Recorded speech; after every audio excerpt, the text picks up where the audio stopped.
Okay, सो दोस्तों अपने cost and revenue के बारे में बातचीत स्टार्ट करने वाले हैं। सर ये कॉस्ट एंड रेवेन्यू एग्जैक्टली है क्या, या ये किसका पार्ट है?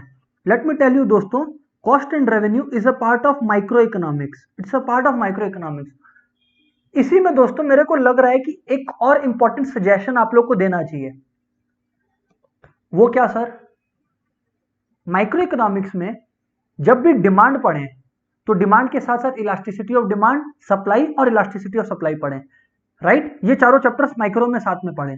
ठीक उसी तरह से हमेशा जब भी आपको कॉस्ट पढ़ना हो, कॉस्ट एंड रेवेन्यू पढ़ना हो, ये चैप्टर पढ़ना हो, दोस्तों प्लीज मेक श्योर कि आप लोग इसके पहले हमेशा जब भी प्रिपेयर करें आप लोग प्रोडक्शन पढ़ें। और अपने भी इसीलिए प्रोडक्शन पहले किए थे, राइट? जी हाँ सर, हमेशा प्रोडक्शन वाला चैप्टर पहले करना है and then we come to cost.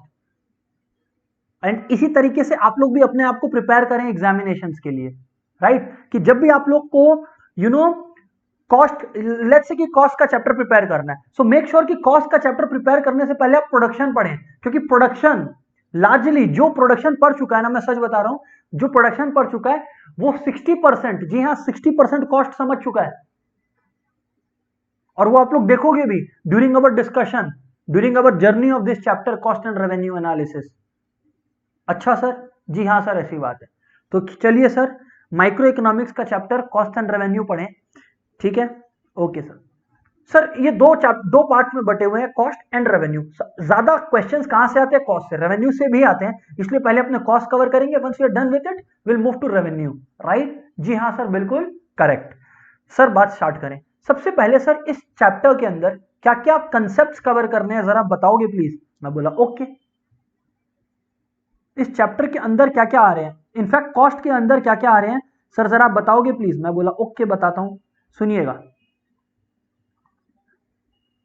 तो दोस्तों मैं आपको बता दूं कि सबसे पहले तो कुछ कंसेप्ट्स आते हैं, एक शॉर्ट नोट पक्का आता है 2 नंबर से लेकर 4 नंबर तक का, कंसेप्ट्स ऑफ कॉस्ट पे, जिसमें आप लोग अलग अलग types of cost, opportunity cost, money cost, accounting cost, implicit cost, explicit cost, societal cost, ये सब पढ़ते हैं, जो अपने लोग पढ़ने भी वाले हैं अभी शुरुआत में। उसके बाद दोस्तों स्टार्ट होता है इंपॉर्टेंट, और भी ज्यादा इंपॉर्टेंट एस्पेक्ट, वो क्या है? शॉर्ट रन कॉस्ट कर्व्स, और इनसे रिलेटेड बहुत सारे question, and same for long run. दोस्तों मैं सच बताऊं ना तो ज्यादा क्वेश्चन शॉर्ट रन से आते हैं, ठीक है ना, लॉन्ग रन से नहीं, ये आप लोग ध्यान रखें केवल, ठीक है? तो आइए मित्रों अपने बातचीत शुरू करते हैं और अपना डिस्कशन स्टार्ट करते हैं। Concept of cost is our first topic of discussion. जनाब बहुत ही इजी टॉपिक है, बोलिए। दोस्तों सबसे पहला कंसेप्ट ऑफ कॉस्ट है मनी कॉस्ट। मनी कॉस्ट या अकाउंटिंग कॉस्ट, या फिर इसको एक्सप्लिसिट कॉस्ट भी बोलते हैं। ओ माय गॉड सर, एक ही कॉस्ट को इतने सारे नाम? जी हाँ एग्जैक्टली। तो रियल में आपको कोई भी 3 नाम पूछे, आपको क्या लिखना है? मैं फिर से बता दे रहा हूं कि आप लोगों के 3 कंसेप्ट्स हैं इस चैप्टर के अंदर, 3 कंसेप्ट्स हैं। हमेशा इस चैप्टर को प्रोडक्शन के बाद पढ़ना है, बात नंबर 1। और बात नंबर 2, कॉस्ट के अंदर 3 कंसेप्ट्स है। पहले कंसेप्ट्स ऑफ कॉस्ट, जिसमें हम लोग वेरियस टाइप्स ऑफ कॉस्ट पढ़ेंगे, अपने लोग शॉर्ट रन कॉस्ट के बारे में पढ़ेंगे, एंड देन अपने लोग लॉन्ग रन कॉस्ट के बारे में पढ़ेंगे। दोस्तों कंसेप्ट्स ऑफ कॉस्ट में पहला कंसेप्ट है मनी कॉस्ट का, जिसको अकाउंटिंग कॉस्ट या एक्सप्लिसिट कॉस्ट भी बोलते हैं, ठीक है ना? हाँ सर बताएं। दोस्तों मनी कॉस्ट या अकाउंटिंग कॉस्ट या एक्सप्लिसिट कॉस्ट का मतलब है कि आज आपको देखिए प्रोडक्शन करना है। जी हाँ सर, मैं बोल रहा हूं, बार बार बोल रहा हूं कि production chapter is very important, knowledge of production is very important to understand this chapter, right? Okay, इसीलिए हम लोग प्रोडक्शन चैप्टर पहले कवर किए थे। खैर आते हैं पॉइंट पर। दोस्तों आज अपने को प्रोडक्शन करना है, गुड्स और सर्विसेज प्रोड्यूस करने हैं, राइट? तो उसके लिए अपने को फैक्टर्स ऑफ प्रोडक्शन चाहिए क्या? फैक्टर्स ऑफ प्रोडक्शन मतलब capital, entrepreneur, land, labour, all this. Yes sir. तो इनको हायर करने के लिए, खैर एंटरप्रेन्योर हायर करता है सबको। अब आपको कैपिटल, लेट्स आपको लोन बोरो करना है तो आपको इंटरेस्ट पेमेंट्स करने होंगे। अगर आपको लेबर हायर करना है तो आपको वेजेस या सैलरीज पे करनी होंगी। अगर आपको लैंड चाहिए तो आपको रेंट देना पड़ेगा। तो जो फर्म को कॉस्ट इनकर करने पड़ते हैं फैक्टर्स ऑफ प्रोडक्शन को हायर करने के लिए, जो मॉनेटरी आउटफ्लोज होते हैं to hire the various factors of production, उसको अपने लोग बोलते हैं मनी कॉस्ट, अकाउंटिंग कॉस्ट या explicit cost. Okay okay, so sir it refers to the expenses. Okay sir, clear है ना सबको? कंफर्म करिए. It refers to the expenses which a firm has to incur to purchase या फिर to hire factors of production, to hire factors of production. और sir इसको accounting cost क्यों बोलते हैं? सर इसको अकाउंटिंग कॉस्ट क्यों बोलते हैं दोस्तों? इसको अकाउंटिंग कॉस्ट इसलिए बोलते हैं क्योंकि जब भी आप अकाउंट्स में देखो ना, ट्रेडिंग और पीएल बनाते हो, एक बार ट्रेडिंग और पीएल का डेबिट साइड के बारे में बात करें. ट्रेडिंग के डेबिट साइड में क्या था? ट्रेडिंग के डेबिट साइड में क्या था? वेजेस. ये भी इधर कवर्ड है, फैक्टर ऑफ प्रोडक्शन को हायर करने का कॉस्ट है. यस. आगे बात करें सर आप, इसी तरह से आप और बात करें और आइटम्स का, परचेजेस, रॉ मटेरियल्स परचेज कर रहे हो, वो भी फैक्टर ऑफ प्रोडक्शन है. आज अगर आप पीएल के डेबिट का बात करो तो सैलरीज. सर ये सबके वजह से ही तो प्रोडक्शन पॉसिबल है ना. That's why all the costs जो भी अकाउंट्स में ट्रेडिंग एंड पीएल के डेबिट साइड में आप लिखते हो ना, all that cost, all those cost मित्रों come here are called money cost, accounting cost और एक्सप्लिसिट कॉस्ट. अच्छा सर ये बात है. जी हाँ सर ये बात है. Okay sir. अब दोस्तों ध्यान से सुनना. अब नेक्स्ट अपने को समझना है economic cost. Actually economic cost को अपने लोग डायरेक्टली नहीं समझेंगे. सर डायरेक्टली नहीं समझेंगे मतलब पहले कुछ टर्म्स समझेंगे, उसके बाद अपने इकोनॉमिक कॉस्ट को समझ पाएंगे. और वो टर्म्स क्या है, या इनफैक्ट मैं एक काम करता हूं, इकोनॉमिक कॉस्ट को मैं बाद के लिए ही रखता हूं, पहले मैं टर्म्स समझाता हूं. इम्प्लिसिट कॉस्ट, ठीक है. एक्सप्लिसिट समझ लिया तो इम्प्लिसिट ज्यादा अच्छा से समझ में आएगा आपको. दोस्तों इम्प्लिसिट कॉस्ट क्या है प्लीज समझिए.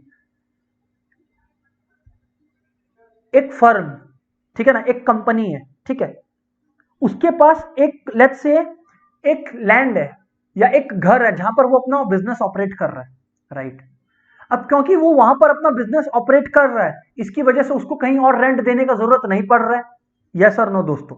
हाँ सर बिल्कुल ठीक कहते हो आप. सर इसमें गलत क्या कह रहे हो आप? बिल्कुल ठीक ही तो कह रहे हो कि इंप्लिसिट कॉस्ट में समझा रहा हूं कि आज मान लीजिए एक फर्म है, एक कंपनी है, उसके पास अपनी एक बिल्डिंग है, अपना एक जगह है, तो वो अपने उस जगह पर अपना बिजनेस कर रहा है. और क्योंकि वो अपने उस जगह पर अपना बिजनेस कर रहा है, उसकी वजह से उसको कोई और जगह हायर नहीं करना पड़ रहा है. यस और नो दोस्तों? हाँ सर बिल्कुल सही. इसको बोलते हैं इंप्लिसिट कॉस्ट. सर मतलब वो कॉस्ट जो हम लोग को इनकर करना पड़ता अगर हमारा अपना फैक्ट्री या अपना गोडाउन नहीं होता तो. लेकिन क्यों नहीं करना पड़ रहा है? इसलिए नहीं करना पड़ रहा है बिकॉज अपना गोडाउन है. इसको बोलते हैं इंप्लिसिट कॉस्ट. इकोनॉमिक्स में बात इंप्लिसिट कॉस्ट की भी होती है, सिर्फ एक्सप्लिसिट कॉस्ट की नहीं. एक्सप्लिसिट कॉस्ट क्या है? वो खर्चा जो एक्चुअली लग रहा है गुड्स एंड सर्विसेज प्रोड्यूस करने के लिए, किसी को सैलरी दिया है ना, किसी को रेंट दिया, वो सब एक्सप्लिसिट कॉस्ट है. जो मॉनेटरी आउटफ्लो एक्चुअली हो रहे हैं, इंप्लिसिट कॉस्ट में एक्चुअल मॉनेटरी आउटफ्लो नहीं हो रहा है, एक्चुअल मॉनेटरी आउटफ्लो नहीं हो रहा है, बट फिर भी दैट इज कंसिडर्ड. सर ऐसा क्यों? मैं बोला देखो ऐसा इसलिए, इसके पीछे भी एक लॉजिक है. आज जहां पर आप सुनिएगा प्लीज, आज जहां पर आप अपना बिजनेस कर रहे हो बिकॉज वो आपकी जगह है, अगर आप उसको अपने बिजनेस के लिए यूज नहीं कर रहे होते, आज अगर आप अपने बिजनेस के लिए उसको यूज नहीं कर रहे होते तो वो किसी को रेंट पर देकर आप उससे रेंट कमा सकते थे. लेकिन क्योंकि आप अपने पर्पस के लिए यूज कर रहे हो तो आप इसको रेंट पे नहीं दे पा रहे हो. इकोनॉमिक्स बोलता है पैसे का न आना भी पैसे का जाना होता है. ओ तो ये बात है, इसको बोलते हैं इंप्लिसिट कॉस्ट. Okay sir. आज ध्यान से सुनिएगा, मैं लेट्स से मेरा ये फोन है, ये फोन मैं किसी को लेट्स से एक एग्जांपल लेते हैं, मैं किसी को दे सकता था कि भाई इंस्टॉलमेंट में मेरे को पैसे देने पड़ेंगे अगर मैं तुझे ये फोन देता हूं. इसको इसके लिए एक रेंट है, मान लो रेंट होता है एक स्पेस के लिए, मान लीजिए इस फोन के लिए एक रेंट है, राइट. क्योंकि अब मैं फोन खुद यूज कर रहा हूं, क्योंकि इस फोन को अब मैं खुद यूज कर रहा हूं, तो मैं इस फोन को किसी और को नहीं दे पाऊंगा, मैं इस फोन को किसी और को नहीं दे पाऊंगा, और किसी और को नहीं दे पाऊंगा तो मैं अर्न नहीं कर पाऊंगा. जी हाँ सर, बिल्कुल। That's why it is called implicit cost. Okay sir, वो खर्चे, वो पैसे जो मेरे पास आ नहीं रहे हैं, क्यों? क्योंकि मैं अपने रिसोर्सेस को खुद के यूज के लिए यूज कर रहा हूं, ना कि किसी को रेंट पे देने के लिए। ऑल राइट सर, तो it refers to the imputed value. imputed मतलब calculated value. It refers to the imputed value of it refers to the imputed value of inputs. ध्यान से सुनिएगा, it refers to the imputed value of inputs owned by the firm owned by the firm and used in its own production unit, owned by the firm and used in its own production unit। Right, जी हाँ sir, that is called implicit cost. दोस्तों, actual में outflow नहीं है, they are not resulting in actual monetary outflow, but they are preventing monetary inflows. Right, जी हाँ sir, बिल्कुल। आगे बोलें सर आप। दोस्तों, अगर इम्प्लिसिट कॉस्ट कंसेप्ट क्लियर हुआ है तो प्लीज एक बार कंफर्म करिएगा। Yes, okay sir. उसके बाद अपने लोग दोस्तों चलेंगे नॉर्मल प्रॉफिट पर। किस पर सर? नॉर्मल प्रॉफिट पर, ठीक है ना? हाँ सर, बताएं सर। आज देखिए दोस्तों, एक एंटरप्रेन्योर है जो डिसीजन लिया कि एक बिजनेस कंडक्ट करेंगे अलग अलग फैक्टर्स ऑफ प्रोडक्शन को हायर करने के लिए। राइट, अब एंटरप्रेन्योर को भी बिजनेस रन करने के लिए या रनिंग बिजनेस को कंटिन्यू करने के लिए कुछ इंसेंटिव चाहिए। उसको भी भैया अपना घर चलाना, उसके भी नीड्स है, जरूरतें हैं, भले ही बहुत ज्यादा नहीं, बट एक सर्टेन लेवल ऑफ प्रॉफिट तो चाहिए ना। बट एक सर्टेन लेवल ऑफ प्रॉफिट तो चाहिए जिससे वो अपना एक्सपेंसेस मीट कर सके अपना। हाँ सर, बिल्कुल दोस्तों, उसको बोलते हैं नॉर्मल प्रॉफिट। उसको बोलते हैं नॉर्मल प्रॉफिट। मिनिमम पेमेंट अब प्रोड्यूसर का मतलब यहां पर एंटरप्रेन्योर है। मिनिमम पेमेंट अब producer must get in order to induce him or her to undertake risk of production। अरे जनाब, आपको प्रोडक्शन का रिस्क लेना है, ठीक है ना? आपको आज प्रोडक्शन का रिस्क लेना है, ठीक है ना? तो यार इस रिस्क के बदले में आप खाली ये बोल दो कि रिस्क है तो इश्क है, थोड़ी ना चलेगा, ठीक है ना? ऐसा बोलने से तो चलेगा नहीं। कम से कम आप कुछ मिनिमम पेमेंट तो एक्सपेक्ट करोगे। हाँ सर, वो मिनिमम पेमेंट जिससे आप मोटिवेटेड रहो कि चल मेरे को प्रोडक्शन करना है, that is called normal profit. जिससे व्हाट शुड वी से, जिससे एंटरप्रेन्योर मोटिवेटेड रहे to work further and to produce further. Okay sir, अच्छा। और दोस्तों, मैं आपको बता दूं कि नॉर्मल प्रॉफिट भी इंप्लिसिट कॉस्ट का एक हिस्सा माना जाता है। मतलब नॉर्मल प्रॉफिट को भी इंप्लिसिट कॉस्ट के अंदर ही ऐड कर लिया जाता है, ठीक है? जी हाँ सर। अब दोस्तों, मैं आपको बता दूं इकोनॉमिक कॉस्ट, याद है मैं इकोनॉमिक कॉस्ट का डिस्कशन को डिले कर दिया था इसलिए, तो अब बहुत इजी है मेरे लिए। What is economic cost? दोस्तों, it is a sum total of explicit cost मतलब अकाउंटिंग कॉस्ट।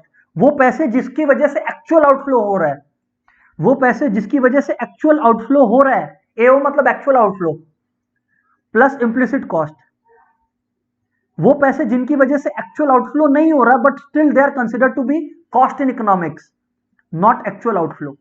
अच्छा, एक और बात, implicit cost must include normal profit, और ये बात आप अपने डेफिनेशन में भी लिखोगे, ठीक है? अच्छा सर, एक बात और बताइए, मैं बोला क्या कि सर एग्जाम में इकोनॉमिक कॉस्ट का डेफिनेशन आया तो हम लोग क्या लिखेंगे सर? प्लीज याद रखना, काफी लोग होते हैं जिन लोग के मन में चलता है कि आज कुछ तूफानी करते हैं, एग्जाम में आता है व्हाट इज इकोनॉमिक कॉस्ट, लिखाते हैं एक्सप्लिसिट प्लस इंप्लिसिट, फिर बोलते हैं सर नंबर नहीं मिला। अरे जनाब, जब भी इकोनॉमिक कॉस्ट पूछा गया तो सबसे पहले आपका धर्म है कि आप इकोनॉमिक एक्सप्लिसिट कॉस्ट को डिफाइन करें, इंप्लिसिट कॉस्ट को डिफाइन करें, नॉर्मल प्रॉफिट को डिफाइन करें, एंड फिर लिखें economic cost is the sum total of all this things. अगर आप ये नहीं करते हो आपको नंबर नहीं मिलेगा, या 1 या 2 नंबर कम करके मिलेगा, तो क्यों आपको वैसा रिस्क लेना है? समझ रहे हो? हाँ सर, बिल्कुल समझ रहे।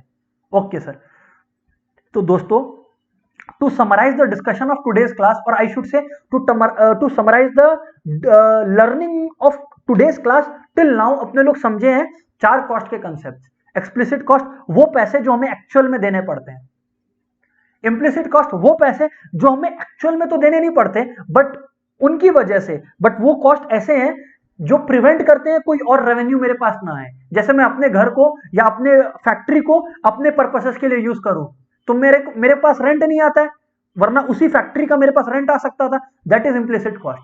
नॉर्मल प्रॉफिट वो पेमेंट जो एक एंटरप्रेन्योर को मिलना चाहिए to keep him motivated to continue production process. And economic cost is the sum total of all the above 3, explicit, implicit and this one, normal profit. Got it sir? अब दोस्तों थोड़ा सा disconnect करते हैं, मतलब अब नेक्स्ट कॉस्ट कंसेप्ट पे चलते हैं, which is called opportunity cost. Sir बहुत ही अच्छा चीज है अपॉर्चुनिटी कॉस्ट।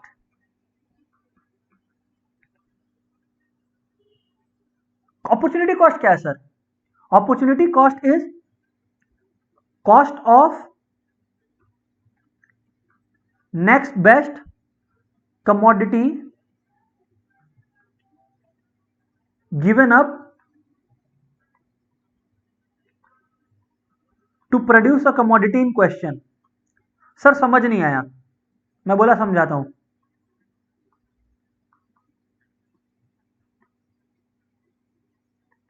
ठीक है ना, ध्यान से सुनिएगा। सिंपली स्पीकिंग अपॉर्चुनिटी कॉस्ट को अगर मैं सिंपली समझाऊं ना आप लोग को, तो मैं बोल सकता हूं it is the cost of sacrifice. Sir जरा समझाओगे प्लीज? मैं बोला ओके। देखो दोस्तों, ठीक है, बोलिए सर। आज एक बच्चा है, ठीक है ना, उसका नाम लिखते हैं, है ना,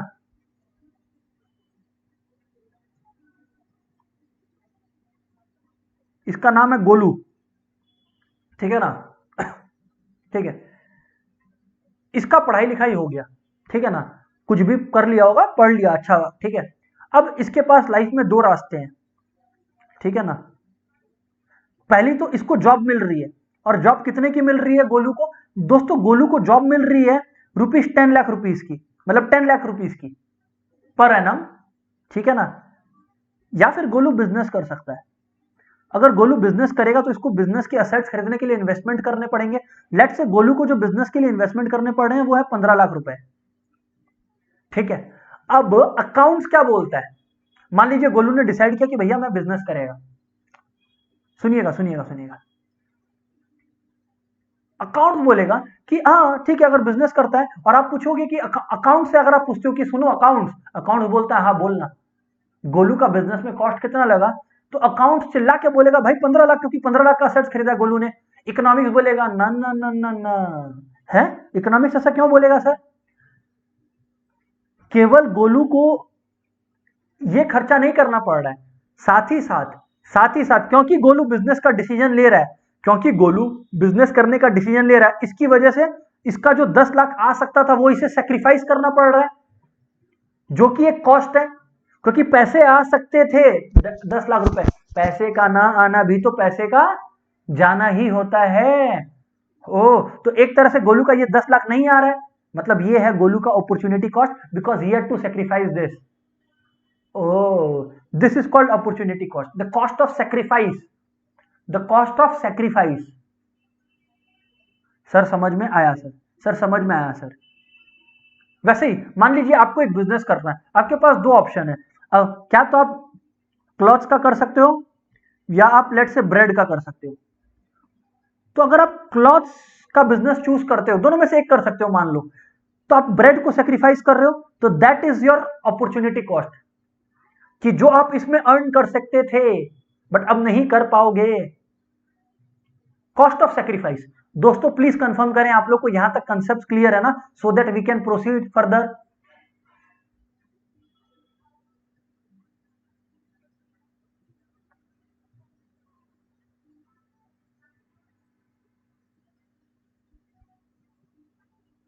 okay, yes sir, great, absolutely clear sir, very good. What about other mats?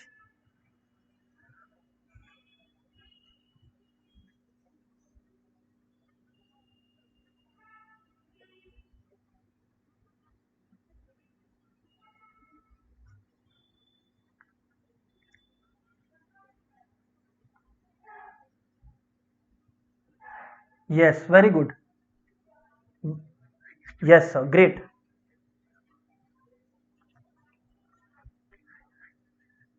दोस्तों नेक्स्ट है real cost. Real cost, sir ये जो रियल कॉस्ट है ना, इसका कंसेप्ट, अच्छा, one of the friends is asking कि सर अपॉर्चुनिटी कॉस्ट एक बार फिर से रिपीट कर दीजिए। My dear friend, opportunity cost is the cost of sacrifice. whenever you decide to do something, at the same time you are deciding not to do something. Let's say you people are attending this class. In place of attending this class, you could have gone to play cricket or whatever game you like. So the cost of attending this class is also the sacrifice that you have made of playing cricket. So that cost that you had to incur of sacrificing cricket, that is opportunity cost. Okay, got it sir. Suppose you go to a stadium and watch a match. As a result, you are missing your lecture. So accounts will say कि whatever cost you are incurring to watch the match at stadium, that is cost as per accounts. But economics says yes, that is a cost, but that is explicit cost. As per economics, you are also missing a lecture, that is opportunity cost. Since you have chosen to attend that cricket match, you are sacrificing the class lecture. So this class lecture that you have missed is your opportunity cost, the sacrifice that you had to make. Got it sir, got it. I hope it's clear now to the mates who were asking to repeat it again. Yes sir. Sir आगे बात करें। Yes sir. दोस्तों real cost, real cost को मैं आपको समझाता हूं एक सिंपल तरीके से। रियल कॉस्ट एक्चुअली मैंने नहीं समझाया, वो एक मूवी थी, है ना, शायद दीपिका पादुकोण की फर्स्ट मूवी थी, आई डोंट रिमेंबर, बट उसमें एक डायलॉग था क्या कि हैप्पी न्यू ईयर था क्या, आई डोंट नो, जो भी है, एक चुटकी सिंदूर की कीमत तुम क्या जानो रमेश बाबू। है सर, ये कैसी बात कर रहे हो आप, की कीमत तुम क्या जानो, हैं तुम क्या जानो रमेश बाबू, ठीक है, यही तो था डायलॉग, है ना, गलत हो तो बताना मेरे को, है ना। अभी सुनो वो क्या कहना चाह रही थी। She was not asking the price, she was not asking the price of sindoor from Ramesh Babu, ठीक है, she was not asking the price, not in monetary terms, right. हाँ, Om Shanti Om, thank you very much, thank you very much my dear friend. Let me quote the movie also, Om Shanti Om, thank you very much. तो देखो वहां पे what was she talking about, the value of सिंदूर, है ना, the real value, इसका real कीमत क्या है, the real effort that go behind it, the real respect that goes behind this Sindoor, right, वही तो बात कर रहा था। वैसे ही रियल कॉस्ट इकोनॉमिक्स में बोलता है कि जब एक लेबर को तुम पैसा दे रहा है,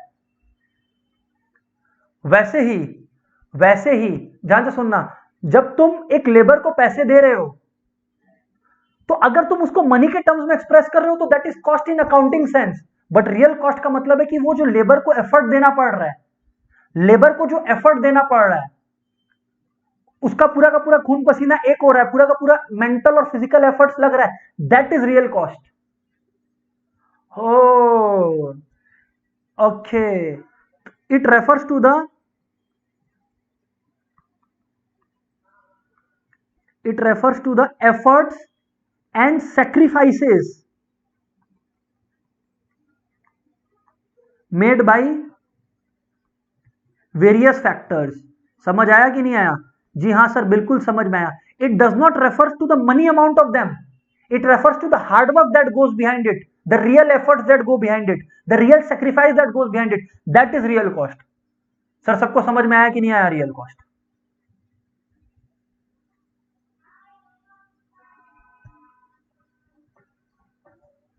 यस सर, समझ में आया सर, ग्रेट। आगे बात करें दोस्तों again there is a further concept. अच्छा, रियल कॉस्ट क्या था क्वेश्चन, कंसेप्ट नंबर 6 था आई गेस, राइट? यस दोस्तों, अभी कंसेप्ट नंबर 7 पे चलते हैं, राइट? सर अब ये कंसेप्ट नंबर 7 क्या है जरा बताएं प्लीज। मैं बोला ध्यान से सुनना। कंसेप्ट नंबर 7 है private and social cost. Sir ये क्या चक्कर है प्राइवेट एंड सोशल कॉस्ट का, मैं बोला बताता हूं, रुकिए सुनिए।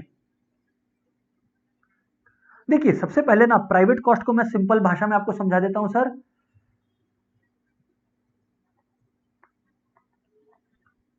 Private cost is nothing but, ठीक है ना, private cost is nothing but economic cost. Simple सी बात ये है, private cost is nothing but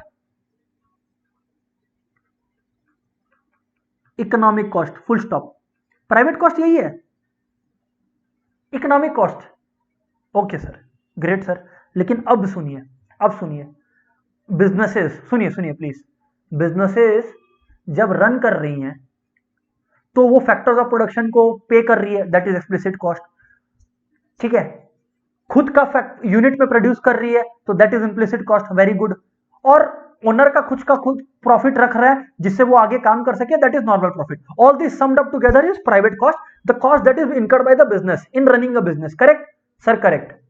अब आगे सुनो बात को, अब आगे सुनो बात को दोस्तों। द बात आगे इज, सुनिएगा प्लीज दोस्तों, द बात आगे इज प्राइवेट कॉस्ट तो ये हो गया इकोनॉमिक कॉस्ट। लेकिन अब जब एक बिजनेस ऑपरेट कर रहा है तो पोल्यूशन हो रहा है, कोई भी इंडस्ट्री से गैस डिस्चार्ज हो रहा है, चाहे वो एयर पोल्यूशन हो या वाटर पोल्यूशन हो, डज नॉट मैटर, बट हो रहा है पोल्यूशन। इस पोल्यूशन की वजह से सोसाइटी में काफी लोग बीमार पड़ रहे हैं, चाहे वो एज्मा हो चाहे किसी भी तरीका का बीमारी हो, तो society also has to bear a cost.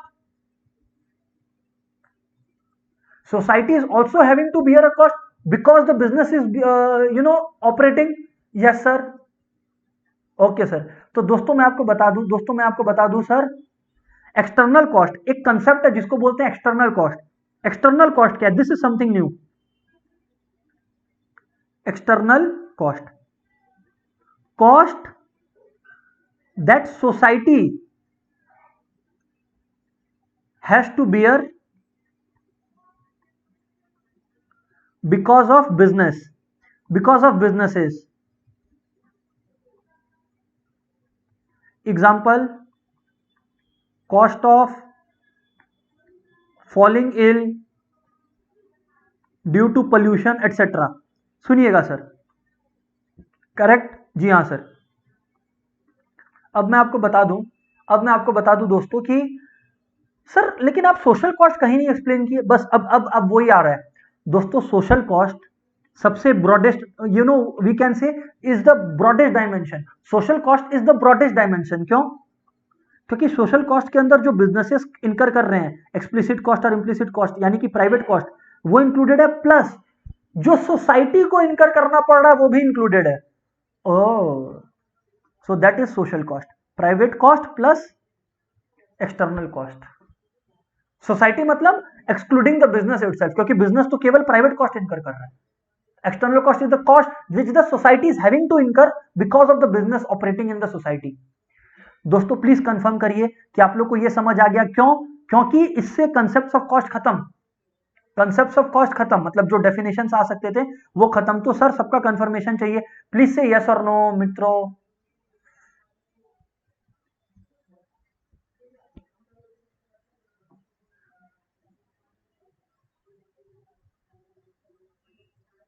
Okay sir,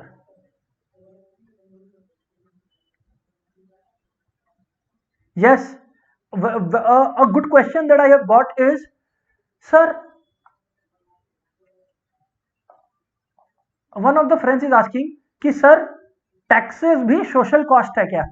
a good question asked by one of our friends कि सर जो टैक्सेस अपने को पे करना पड़ रहा है क्या वो भी क्या सोशल कॉस्ट है क्या? माय डियर फ्रेंड, मैं बता दूं आपको कि हाँ सर। ऐसा क्यों? क्योंकि कहीं ना कहीं गवर्नमेंट अपने से टैक्सेस या मतलब बिजनेस से टैक्सेस या फीस इसीलिए ले रहा है। लेकिन सुनिएगा, रुकिएगा, इसलिए ले रहा है क्योंकि हम लोग सोसाइटी में कुछ कर रहे हैं।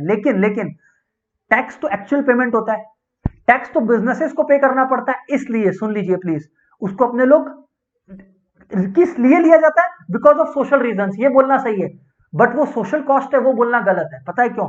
क्योंकि टैक्सेस में देखो, टैक्सेस में बिजनेसेस को एक्चुअल में आउटफ्लो होता है। यस सर, तो एक तरह से एक्सपेंडिचर है। यस सर, सर लेकिन इससे फैक्टर ऑफ प्रोडक्शन तो हायर नहीं हो रहा। मैं बोला फर्क नहीं पड़ता, बट एक्सपेंस तो हो रहा है ना। हाँ सर। और एक्चुअल आउटफ्लो हो रहा है। हाँ सर। तो उसको आप एक्सप्लिसिट कॉस्ट बोलोगे, अकाउंटिंग कॉस्ट बोलोगे, एक्सटर्नल कॉस्ट नहीं बोलोगे। बट हाँ, क्या वो इस सोशल कॉस्ट का हिस्सा बनता है? हाँ बनता है। लेकिन what ever friend was asking कि सोशल कॉस्ट के अंदर दो चीजें हैं, प्राइवेट कॉस्ट और एक्सटर्नल कॉस्ट। तो सर ये एक्सटर्नल कॉस्ट का हिस्सा है टैक्सेस की प्राइवेट कॉस्ट का? प्राइवेट कॉस्ट का, क्योंकि एक्सटर्नल कॉस्ट तो सोसाइटी को बियर करना पड़ता है, प्राइवेट कॉस्ट बिजनेस को बियर करना पड़ता है। आज अगर बिजनेस प्रॉफिट करता है तो टैक्स बिजनेस देता है, so that's private cost because it is been incurred by the business. I hope my dear friend आपका जवाब क्लियर है आपको। क्या वो सोशल कॉस्ट का हिस्सा है? जी हाँ, बट वो एक्सटर्नल कॉस्ट का हिस्सा नहीं है, वो प्राइवेट कॉस्ट का हिस्सा है, टैक्सेस। ठीक है, and a very good question. Okay, चलिए सर आगे बात करें। सर आगे बात करें दोस्तों। अब आगे का बात ऐसा है, अब दोस्तों आगे का बात ऐसा है कि अब हम लोग बात करेंगे बिहेवियर ऑफ कॉस्ट, जो ज्यादा part of our curriculum occupy करता है या ज्यादा टाइम हमारा ऑक्यूपाई करता है इन अवर करिकुलम, राइट। तो सबसे पहले देखो दोस्तों, आपको याद होगा प्रोडक्शन का दो कंसेप्ट था, शॉर्ट रन और लॉन्ग रन। दोस्तों शॉर्ट रन में दो तरीके के फैक्टर्स ऑफ प्रोडक्शन होते थे, याद है आपको? हाँ सर। एक होते थे फिक्स्ड जैसे मशीन, और एक होते थे वेरिएबल जैसे लेबर या रॉ मटेरियल्स। तो यहां पर कॉस्ट भी उसी तरह से डिस्कस किए जाएंगे। ठीक है, हाँ सर। कॉस्ट के भी दो कंसेप्ट है सर, एक है शॉर्ट रन कॉस्ट और एक है दोस्तों लॉन्ग रन कॉस्ट। ठीक है, लॉन्ग रन में my dear friends let me tell you, long run में दोस्तों every cost is variable because long run में सारा फैक्टर ऑफ प्रोडक्शन भी वेरिएबल हो जाता है। So only variable cost. But दोस्तों शॉर्ट रन में जो है आपके दो तरीके के कॉस्ट इनकर होते हैं। शॉर्ट रन में दोस्तों आपके दो तरीके के कॉस्ट इनकर होते हैं, और वो दो तरीके के कॉस्ट क्या क्या है? फिक्स्ड कॉस्ट और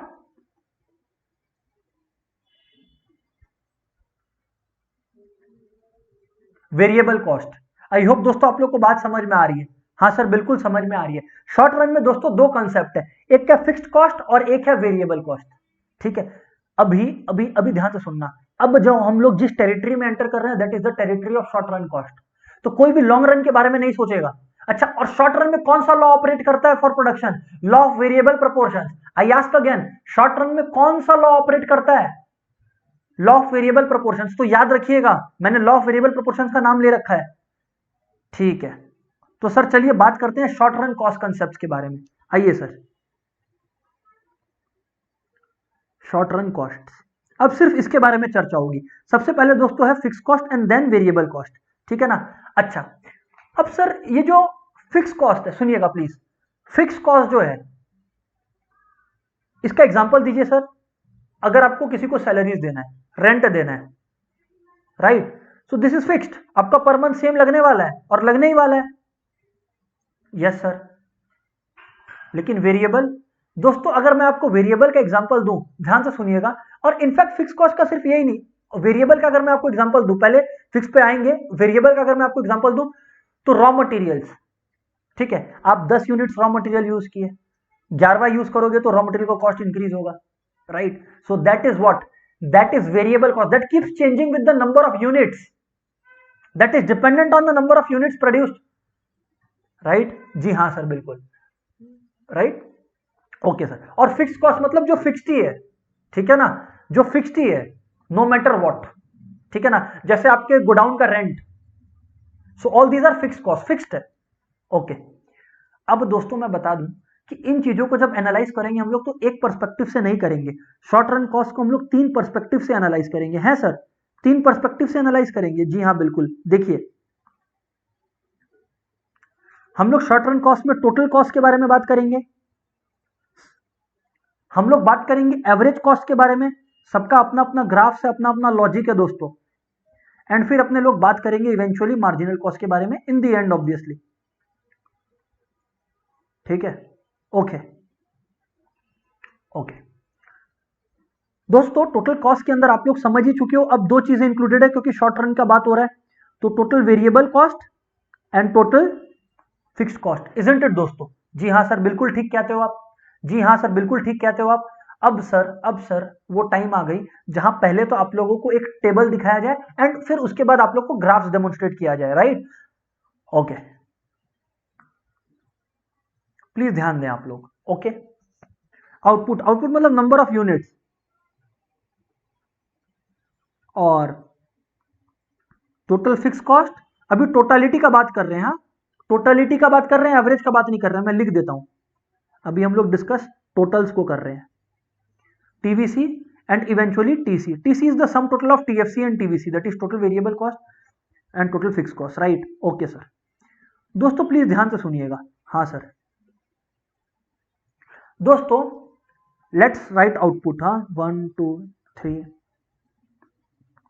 6, ठीक है? तो हाँ सर, अब देखिए सर, टोटल फिक्स कॉस्ट है 60 60 60 कंटिन्यूअस, क्योंकि टोटल, अरे यार आप कुछ नहीं भी प्रोड्यूस करो और आपका गोडाउन लिया हुआ है तो आपको गोडाउन पे रेंट देना पड़ेगा, और आप 6 यूनिट भी प्रोड्यूस करो तो आपको गोडाउन का रेंट पूरा ही देना पड़ेगा, right? So it's fixed, correct? It's not depend, total fix cost is never dependent on the number of units produced, please remember this. अच्छा, टोटल वेरिएबल कॉस्ट, हाँ, ये डिपेंड करता है। जब आउटपुट कुछ नहीं है तो सर आउटपुट नहीं है मतलब रॉ मटेरियल नहीं लाए होगे। अच्छा, अभी दोस्तों ध्यान से सुनना चालू करना। अब वेरिएबल कॉस्ट देखो बढ़ रहा है, 40 हुआ ना कुछ इनकर, 76, ठीक है? सुनिएगा, 102, 132। आप लोग का एक क्वेश्चन आएगा जैसे ही मैं ये सब लिखना कंप्लीट करूंगा। सर वो क्वेश्चन क्या है?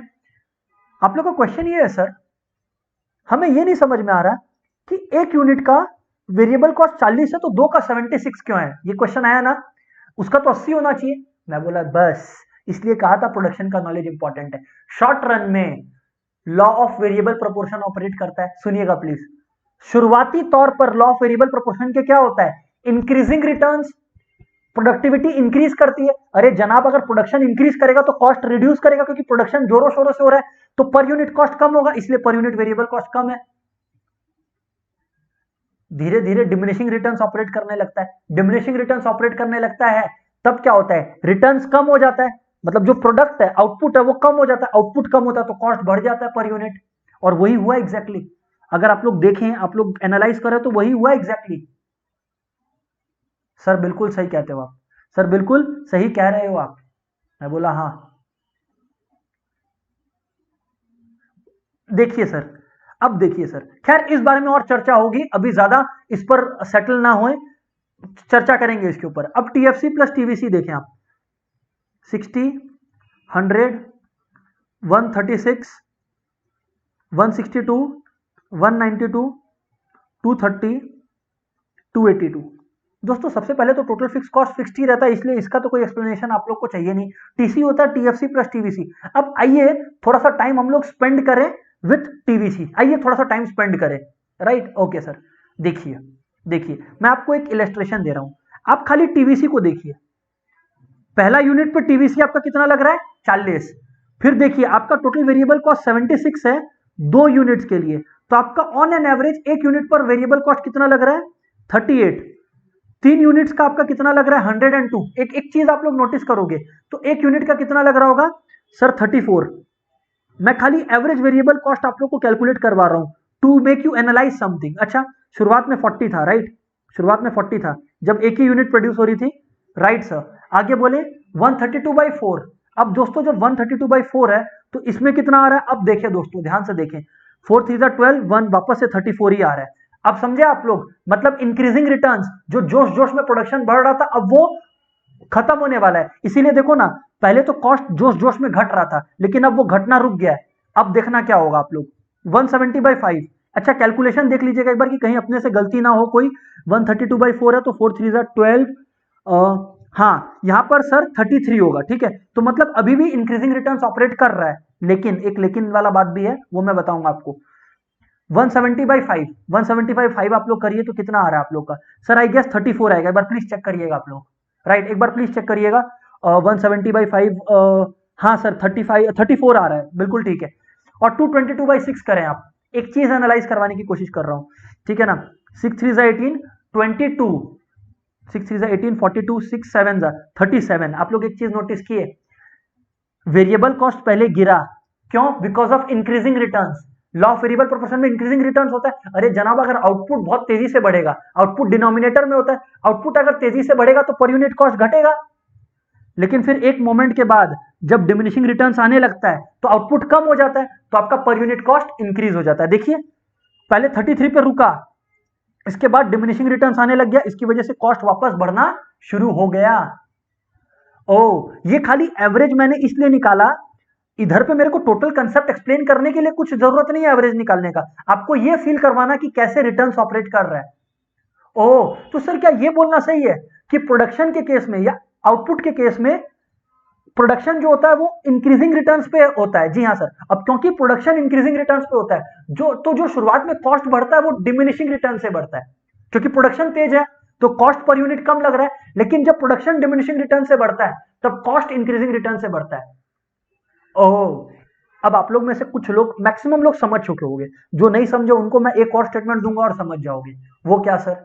देखो दोस्तों, शुरुआत में जब आउटपुट ज्यादा प्रोड्यूस हो रहा है तो टोटल कॉस्ट को ऑब्जॉर्व करने के लिए, टोटल कॉस्ट को कैप्चर करने के लिए ज्यादा यूनिट्स आपके पास, लेकिन later on in the latter half आपके पास टोटल कॉस्ट को ऑब्जॉर्व करने के लिए कम यूनिट्स है। इजंट इट दोस्तों? जी हाँ सर। तो फिर per unit cost letter half में बढ़ जाता है। दोस्तों प्लीज कंफर्म करें कि आप लोगों को ये चीजें क्लियर है क्या? प्लीज कंफर्म करें everybody. Yes sir, very good, very good. तो देखिए दोस्तों किस तरह से कॉस्ट बढ़ रहा है लेटर हाफ में।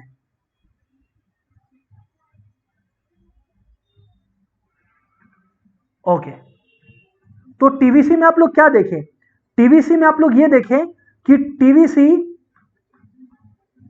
First of all diminishes, clear है, वेरी गुड।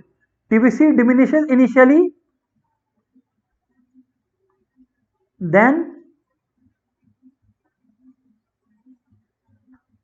एक्चुअली वो एवरेज के टाइम पे अपने लोग लिख देंगे। अभी ये वाला लिखने से आप लोग कंफ्यूज हो जाओगे, अभी मेरे को ग्राफ दिखाना ही बेस्ट है। ये क्लियर है? ओके सर, सुनिएगा, अभी सुनिएगा दोस्तों। अब अपने लोग इसका ग्राफ देखते हैं, ठीक है ना? अब अपने लोग इसका ग्राफ देखते हैं, उसके बाद मैं लिख दूंगा जो मैं लिखने वाला था, ठीक है? हाँ सर, कोई प्रेशर ना ले आप लोग। ओके, तो देखिए यहां पर कॉस्ट हमेशा ना इकोनॉमिक्स में ग्राफ में क्या चीज को वो ग्राफ का एक्सिस रिप्रेजेंट कर रहा है वो लिखना ना भूलें। ये कॉस्ट रिप्रेजेंट कर रहा है और यहां पर आउटपुट रिप्रेजेंट कर रहा है, तो काइंडली मेंशन करें उस चीज को, ठीक है? अब आप लोग देखिए टीएफसी जो होगी, टीएफसी फिक्स्ड है, तो इसलिए देखिए मैंने एक पैरेलल लाइन बनाया है टू दी एक्स एक्सिस। बिल्कुल सर, एकदम सही है। और बताएं आप सर। अब दोस्तों ध्यान से सुनने की कोशिश करें। आप लोग को याद होगा, मैं लॉ ऑफ वेरिएबल प्रोपोर्शन की याद दिलाऊं आपको, तो लॉ ऑफ वेरिएबल प्रोपोर्शन में क्या होता था? प्रोडक्शन इंक्रीज करता था at increasing rate and then फिर इंक्रीज करता था डिक्रीजिंग रेट। याद आया क्या? हाँ सर। लेकिन अगर प्रोडक्शन इंक्रीज करता था एट इंक्रीजिंग रेट और फिर इंक्रीज करता था डिक्रीजिंग रेट या डिमिनिशिंग रेट, यहां पर उल्टा होता है। अगर प्रोडक्शन इंक्रीज कर रहा है इंक्रीजिंग रेट तो कॉस्ट इंक्रीज कर रहा है डिमिनिशिंग रेट, इसलिए जो कॉस्ट होगा वो इस तरह से होगा। Oh, and then it increases at a increasing rate. अच्छा, आप लोग फर्क समझ में आया? यहां पर जो है, यहां पर जो है ये आउटर तरफ है, आउटर साइड है में, और यहां पर ये इनवर्ड है, कॉन्वेक्स, और यहां पे कॉन्केव है, राइट? जी हाँ सर, बिल्कुल सही है, बिल्कुल सही है सर। ये क्या रिप्रेजेंट कर रहा है? ये रिप्रेजेंट कर रहा है basically increase cost. TVC increase कर रहा है, टीवीसी इंक्रीज कंसिस्टेंटली कर रहा है, but increase at diminishing rate, और यहां पर दिखा रहा है इंक्रीज एट इंक्रीजिंग रेट, ठीक है ना? Why? Because of law of variable proportions. Okay sir. अच्छा, अब दोस्तों आप लोग सबको जानते हो कि टीएफसी प्लस टीवीसी होता है टीसी। अब जब जीरो यूनिट्स प्रोड्यूस हो रहे हैं, जब जीरो यूनिट्स प्रोड्यूस हो रहे हैं तब भी टीसी इक्वल टू टीएफसी, तो इसीलिए जो टीसी स्टार्ट होता है वो इससे स्टार्ट होता है, लेकिन टीएफसी तो कांस्टेंट रहता है। तो टीसी किसके अनुसार चेंज होता है? The change in TC is because of TVC. तो जो शेप होता है टीसी कर्व का वो होता है टीवीसी के रूप में। ओ, इसीलिए देखिए जैसा शेप है इसका वैसा ही शेप है, जैसा शेप है टीवीसी का वैसा ही शेप है टीसी का भी। ओ, और ये गैप को मालूम है क्या बोलते हैं? ये गैप रिप्रेजेंट करता है टोटल फिक्स्ड कॉस्ट। ये गैप दोस्तों रिप्रेजेंट कर रहा है टोटल फिक्स्ड कॉस्ट को। ओके, एंड हाँ, why is the TVC curve shaped like this? अगर एग्जाम में आया तो अपने लोग लिखेंगे, इसको लिखेंगे अपने लोग, TVC is concave downwards, TVC is concave downwards because of law of variable proportion. जब लॉ ऑफ वेरिएबल प्रोपोर्शन में आउटपुट के केस में, सुनिएगा, गुड्स जो प्रोड्यूस हो रहे हैं उनके केस में जब इंक्रीजिंग रिटर्न्स होते हैं तब कॉस्ट के केस में शुरुआत में डिमिनिशिंग रिटर्न्स होते हैं। And opposite is also true. इसके बाद मैं लिख देता हूं एंड वाइसी वर्सा। तो दोस्तों अगर एग्जाम में आया तो आप लोग को ये याद रखना पड़ेगा, मेट सबको कंफर्म करना पड़ेगा समझ आया कि नहीं आया, तभी मैं आगे बढ़ूंगा, because this things are very very very conceptual. तो अगर गड़बड़ हुआ तो फिर वो फंस जाओगे सर, अपने फंस जाएंगे। प्लीज कंफर्म करें एवरीबॉडी।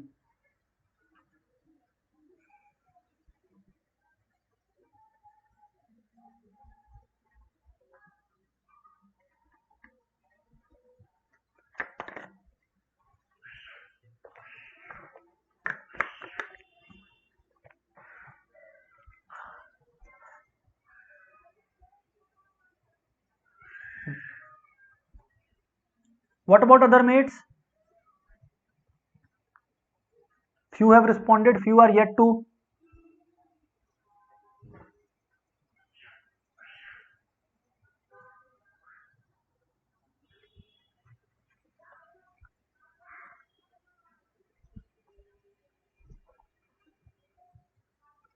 ठीक है, ठीक है सर, आगे बोले। ओके ओके दोस्तों अब बात करते हैं आगे। ठीक है दोस्तों, अब बात करते हैं आगे। सर बोलिए। दोस्तों अब हम लोग कंसेप्ट्स को डिस्कस करेंगे एवरेज कॉस्ट के। किसके सर? एवरेज कॉस्ट के कंसेप्ट्स को अब अपने लोग डिस्कस करेंगे। अच्छा सर करिए।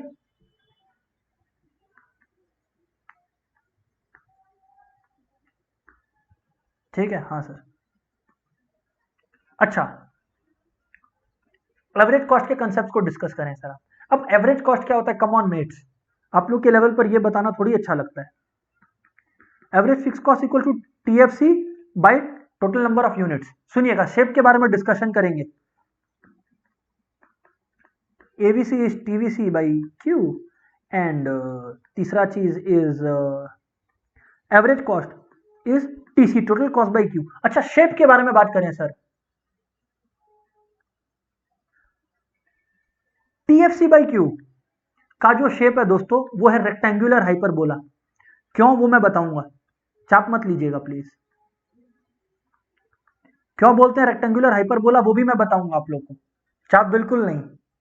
ठीक है, एबीसी और इन दोनों का शेप क्या होता है? दोनों यू शेप्ड रहते हैं। और सर मैं सच बताऊं ना, यू शेप्ड क्यों रहते हैं? तो उसका answer again law of variable proportion है। उसका answer again law of variable proportion है।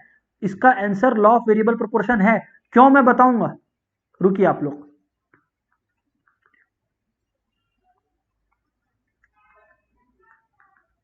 देखिए दोस्तों, सबसे पहले तो आप लोग को याद होगा कि मैंने ऊपर में आप लोगों को एक डायग्राम आई शुड से एक टेबल रिप्रेजेंट किया था। यस जी हाँ सर, उस टेबल के अंदर मैं अब आप लोग को अलग अलग चीजें कैलकुलेट करके बताता हूं। ठीक है ना? हाँ सर प्लीज करके बताएं आप।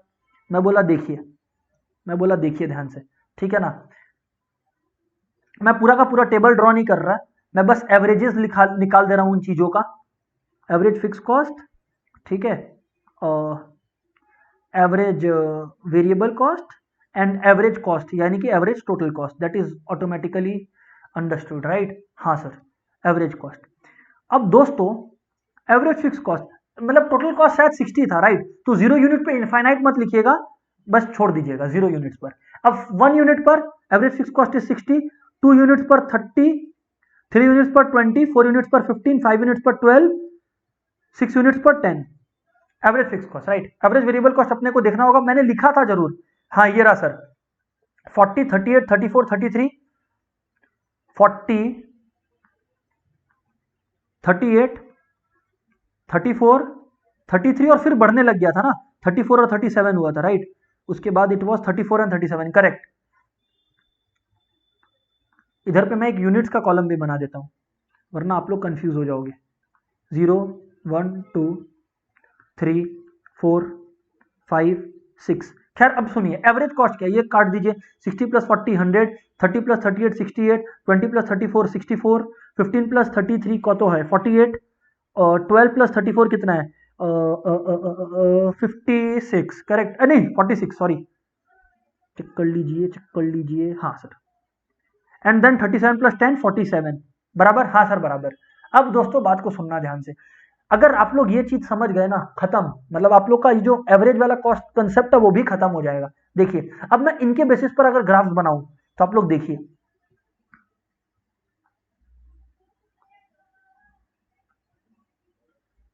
ये है दोस्तों कॉस्ट, और ये है दोस्तों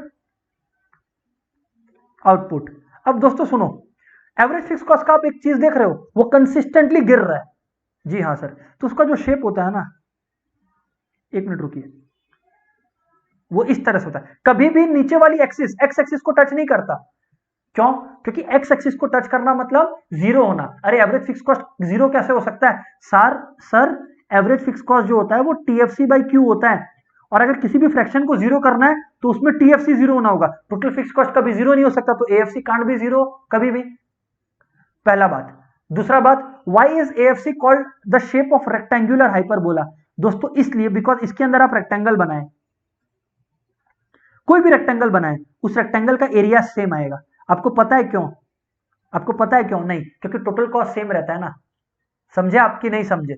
मैं एग्जांपल देता हूं, मान लीजिए, एक बार के लिए मान लीजिए कि ये 15 रुपीज है, तो ये 4 यूनिट्स है। ये 10 है तो ये 6 है। ये लेट से ये 6 है तो ये 10 है। आप लोग अब मल्टीप्लाई करके देखो, 15 into 4 total cost 60, 10 into 6 60, 6 into 10 60। अरे टोटल कॉस्ट ही 60 है जनाब।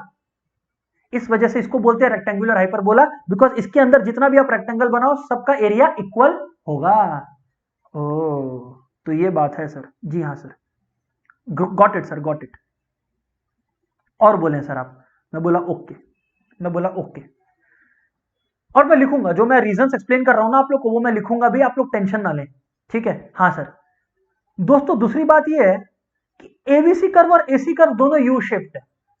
कैसे सर? आप देखो, एबीसी पहले फॉल कर रहा है और फिर इंक्रीज कर रहा है, और किसकी वजह से ये हो रहा है? वेरिएबल प्रोपोर्शंस की वजह से। तो एबीसी कर्व पहले बनाएंगे अपने लोग, और ये फिर ऊपर एबीसी। दोस्तों आप लोग एक चीज और नोटिस करिए, एबीसी का जो मिनिमम पॉइंट है वो ये है, करेक्ट? जो कि कहां पर आ रहा है? जो कि आ रहा है आपका 4th यूनिट पर। यस और नो? देखिए, हाँ सर बिल्कुल आ रहा है। दोस्तों एक और इंटरेस्टिंग चीज देखोगे, एसी का भी मिनिमम पॉइंट आएगा। एसी भी यू शेप्ड है, बट एसी का मिनिमम पॉइंट एबीसी के बाद आता है। ये देखिए 46 पे आ रहा है, मतलब 5th यूनिट पर। ओह, तो एसी कर्व कैसा होगा? ऐसे, और फिर ऐसा होगा। ये भी यू शेप्ड, ऐसा नहीं है कि ये यू शेप नहीं है, ये भी है, बट वो राइट है इसका मिनिमम पॉइंट। अब सर इन सब चीजों को एनालाइज करते हैं। सबसे पहले तो भैया, why is ABC and AC U shaped? Simple सी बात है, law of variable proportion. U shaped due to law of variable proportions, क्योंकि शुरुआत में जब इंक्रीजिंग रिटर्न्स होता है तब कॉस्ट डिमिनिश करता है, और जब डिमिनिशिंग रिटर्न्स होता है तब कॉस्ट इंक्रीज होता है, कॉस्ट बढ़ता है तब, right? So that's why U shape. बात नंबर 1। बात नंबर 2 पर चलते हैं दोस्तों, और वो बात नंबर 2 क्या है कि एएफसी कीप्स फॉलिंग। व्हाई? क्यों भाई, ऐसा क्यों होता है? Why? Because TFC is constant, total fix cost is constant. तो यार अगर आप किसी भी फ्रैक्शन में ऊपर न्यूमरेटर को कांस्टेंट रख के डिनोमिनेटर बढ़ाओगे, मतलब क्वांटिटी बढ़ाओगे, तो आपका क्या फ्रैक्शन गिरेगा? नहीं, मतलब एएफसी गिरेगा। So when output increases, AFC falls. बात नंबर 2। बात नंबर 3 कि एएफसी कर्व कभी भी एक्स एक्सिस को टच क्यों नहीं करेगा? Will never touch X axis. Why? Because अरे भाई एक्स एक्सिस को टच करना मतलब एएफसी का जीरो होना, और एएफसी कब जीरो होता है, कब जीरो हो पाएगा? जब टीएफसी जीरो, और टोटल फिक्स कॉस्ट कभी जीरो हो ही नहीं सकता, because TFC can never be zero. Oh sir समझ में आ रही है बात आपकी, ठीक है। अच्छा अब दोस्तों एक बात और, आप लोग को एक और क्वेश्चन पूछा जाएगा, ये एक और चीज आप लोग को ऑब्जर्व करना है। शुरुआती तौर पर आप लोग देखो एसी और एवीसी के बीच में जो डिफरेंस था वो काफी ज्यादा था, बट ग्रेजुअली एसी और एवीसी जो है वो और पास आते गए। ऐसा क्यों? इसका रीजन है दोस्तों, इसका लॉजिक है दोस्तों, और वो लॉजिक जानते हो क्या है? नहीं सर आप बताइए। उसका लॉजिक ये है कि शुरुआती टाइम पर जब प्रोडक्शन जस्ट स्टार्ट हुआ था, तब एवरेज कॉस्ट का ज्यादा portion was because of average fix cost, इसीलिए एवरेज फिक्स कॉस्ट को डिपिक्ट कर रहा है दोनों के बीच का डिस्टेंस। बट लेटर हाफ में जब वेरिएबल कॉस्ट बढ़ते गया, एएफसी कम होते गया, तब एवरेज कॉस्ट का जो टोटल हिस्सा है ज्यादा बिकॉज ऑफ वेरिएबल कॉस्ट हो गया और come because of fix cost हो गया। इस वजह से जो, क्योंकि एवरेज फिक्स कॉस्ट कम होते गया तो जो दोनों के बीच का डिस्टेंस है वो भी कम होते गया, क्योंकि ये डिस्टेंस क्या है? ये डिस्टेंस रियल में दोस्तों एएफसी है। ओ ओके, सो ये क्वेश्चन आ सकता है कि initially AVC and FC, AVC and AC were distant but later on close. Why? इसका जवाब सिंपल में ये है sir, because distance is nothing but AFC. Initially AFC more but later on falls, तो उसकी वजह से जो डिस्टेंस है वो भी कम होते जाता है। दोस्तों प्लीज कंफर्म करिए आप लोग को ये बातें समझ में आई कि नहीं समझ में आई? कम ऑन मेट, सबको कंफर्म करना पड़ेगा।